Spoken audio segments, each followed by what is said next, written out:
Here we go. Money, money, making crap for money, money, and money, money, making crap for money, money. It is funny because I had preached a sermon on prosperity over at the church a little while back, and this lady came up to me afterwards and she said to me, she obviously didn't get the correct point that I was trying to make. I was trying to make the point of giving, and we give to see when we give it to Jesus, Jesus multiplies it. And you can see that with the time where he fed the 5,000. The little boy brought his fishes and he brought his lunch over there and he handed it to Jesus. Jesus blessed it, gave it to his disciples. Well, when he did that, it multiplied. When he blessed it, it multiplied. When he gave it to his disciples, it multiplied again. And it kept multiplying until 5,000 were fed. And that is the concept of it. And then what happened at the end of that, the boy who brought his lunch and gave it freely, he got 12 baskets back. So he got over 100% back on his investment, so to speak. Now, I don't know how many of you know this, but Jesus is a financial wizard. And he's never lacked. He's always been financially strong. He had a treasurer. The treasurer was even stealing and skimming off the top, and Jesus knew that, of course, but he had more than enough. You think about it. He says to Peter, he says, "Hey, what do you think? Should we pay our taxes?" So, well, we're not really the children of the Romans, but nevertheless, to keep everybody happy, we'll pay our taxes. So go down there and catch a fish. The first fish that you catch will have the tribute tax money in its mouth. And he paid his taxes that way. It's amazing that if you listen to what the Lord is saying, he said the first fish. Peter probably could have caught a whole bucket of fish, brought them back, and they could have had lunch with that. Because he just said the first fish. That doesn't qualify on how many. But anything, this lady came up to me, and after I preached that sermon, she said, I gave a great amount of money to the church one time, and I never received anything back. Well, we can see a few things wrong with that statement, can't we? Because the biggest thing is that she really didn't give it.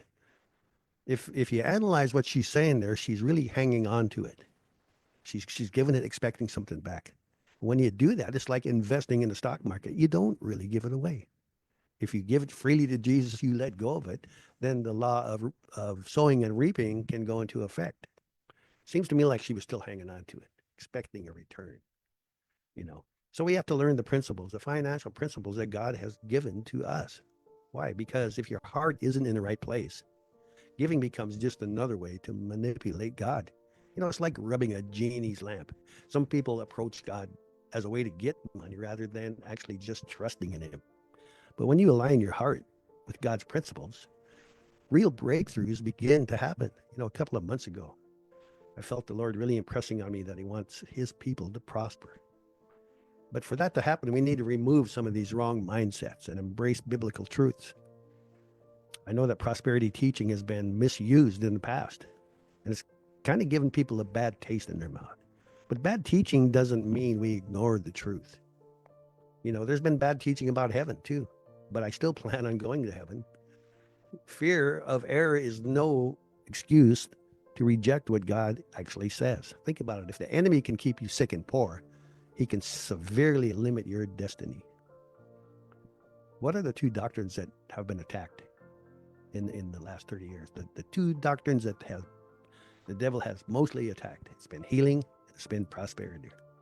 They call it the wealth and the health gospel to mock it. But if you think about it, there's no such thing as the sickness and poverty gospel.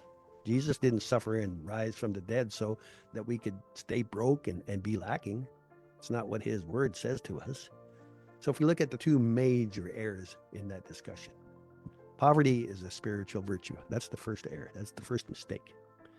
Some people believe that being poor somehow makes you more dependent on God, and having less is good. But if poverty is so spiritual, then why does the Bible tell us to give to the poor? Now, wouldn't that ruin their spirituality? Genesis 26:12, God says, God blessed Isaac, and he came very wealthy. The Lord's Prayer asks for his kingdom to come on earth as it is in heaven. There's no poverty in heaven. They're not taking up a collection to fix the crack in the golden road that's made of pure gold. There's no poverty there.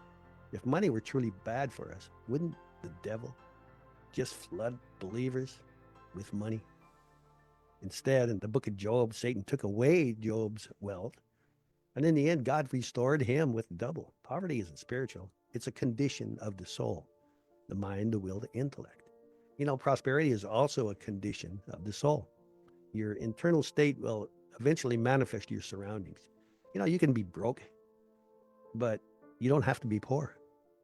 Poverty is a mindset that limits possibilities.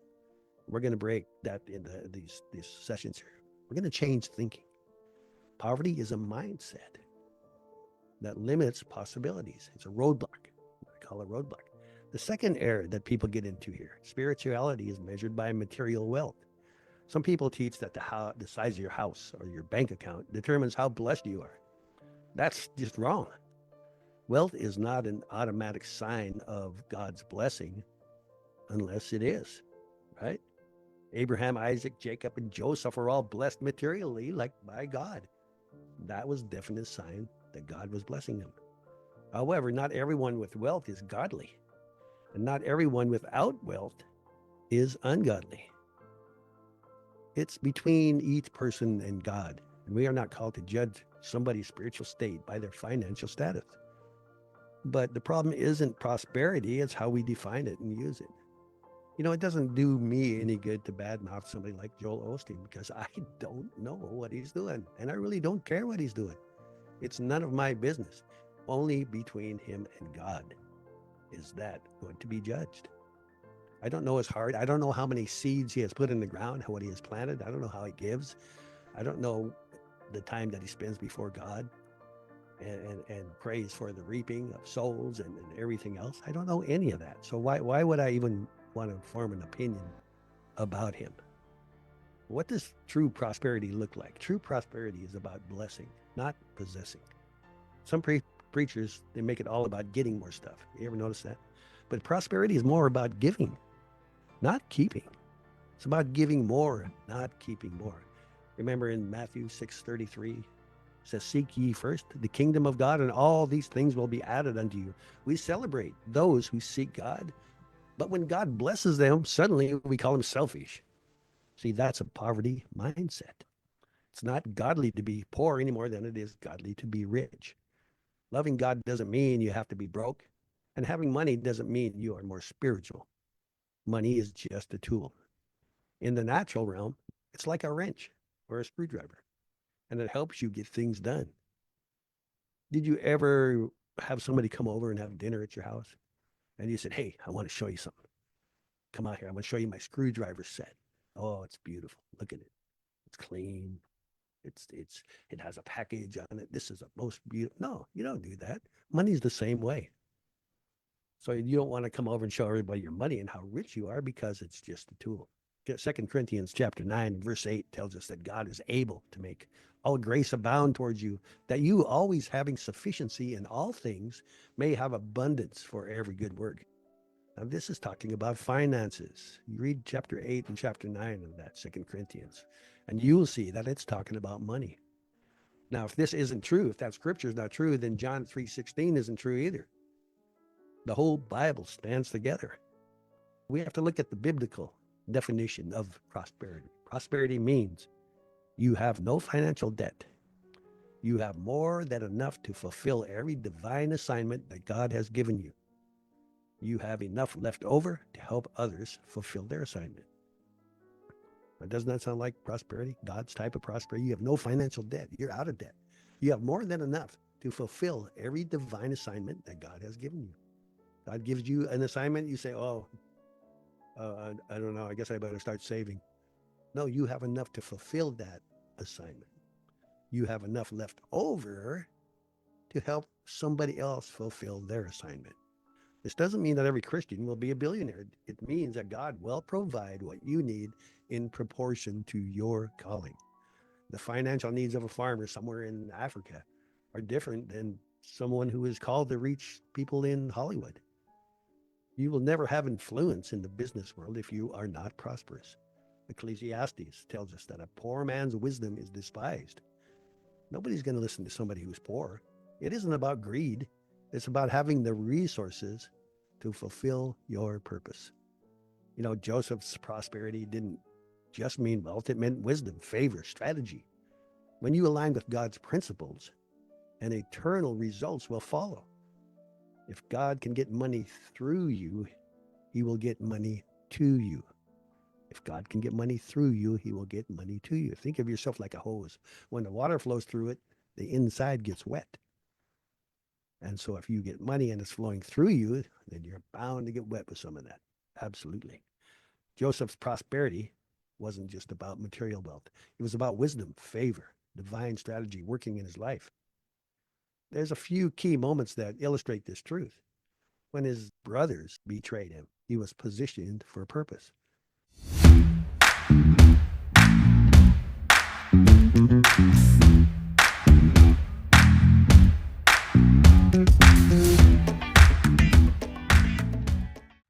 You know, his brothers sold him into slavery out of jealousy, right? Genesis chapter 37. While this seemed like a tragic setback, it was actually the first step towards his divine assignment. Even in slavery, God's favor was upon him. He was placed in Potiphar's house, where he learned leadership, administration, and stewardship. He was thrown in prison. God's favor was still on him. In prison, he was placed in charge of all the other prisoners, gaining more leadership experience. You know, he was forgotten in prison. Joseph correctly interpreted the cupbearer's dream, but the man forgot about him for 2 years. Genesis chapter 40. It seems unfair, doesn't it? But in reality, Joseph was being prepared for the right moment. When Pharaoh had disturbing dreams, Joseph was remembered and brought before the king to interpret them. Genesis 41. His wisdom and discernment immediately elevated him from prisoner to second in command, prime minister of Egypt. When they had a famine, as Pharaoh's second in command, Joseph implemented a divine economic strategy to store grain during 7 years of plenty, preparing Egypt for the upcoming famine, Genesis 41, verse 46. So you can see that Joseph implemented a system, a financial system that God had given to him that worked for him during the famine. When the famine struck, Joseph's wisdom not only saved Egypt, but also his own family and many surrounding nations. Now that's having enough money to help other people.